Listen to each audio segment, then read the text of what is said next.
Well, hey there, colleague. How in the world are you doing? Do you need a little boost in your teaching? Need to add a little giddy to your up? Need to replace some pep in your step? Well, let's talk about a really simple way to do that that's also going to cultivate student motivation at the same time.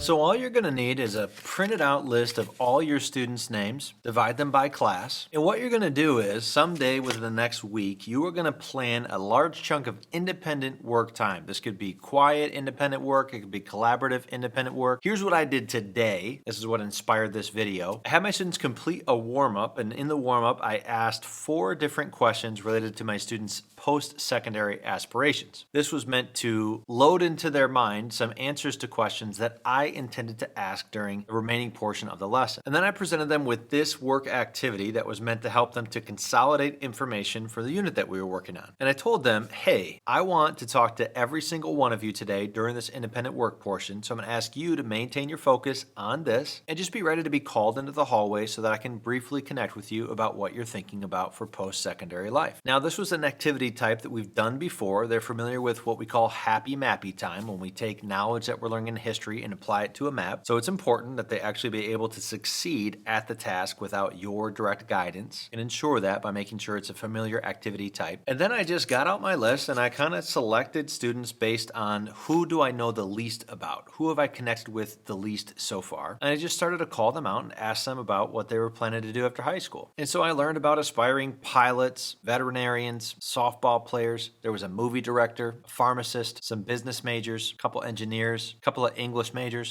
My favorite. And when students were unclear about what they wanted to do, I gave them some advice. For example, paying attention to adults in your life and asking them questions about their job. I talked to some of them about job shadowing. And each of these pullouts lasted between 30 and 60 seconds. In other words, they were moments of genuine connection where I was signaling to students that I value you, I want to know you more, I respect you enough to ask you these questions, to take an interest in your current plans or lack thereof. Oh, by the way, should have mentioned that moments of genuine connection are strategy 1 in my new book, The Will to Learn. There are only 10 strategies that I feature in this book. Original drafts had 55 strategies, but I realized that's way too much and that's stress-inducing. So I narrowed it down to just the most important 10 strategies for influencing student motivation.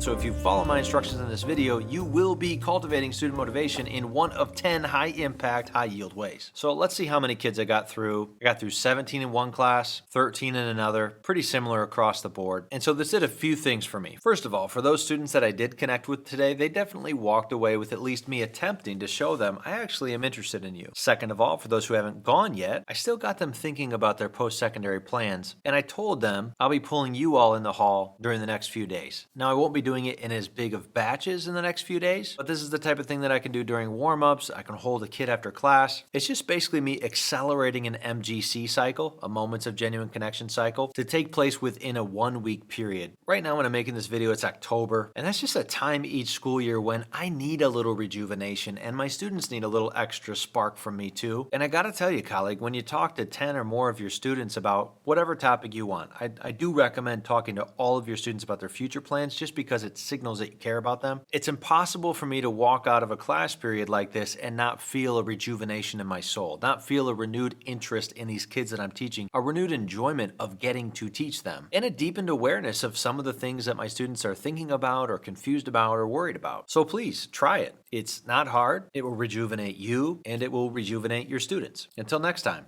cheers.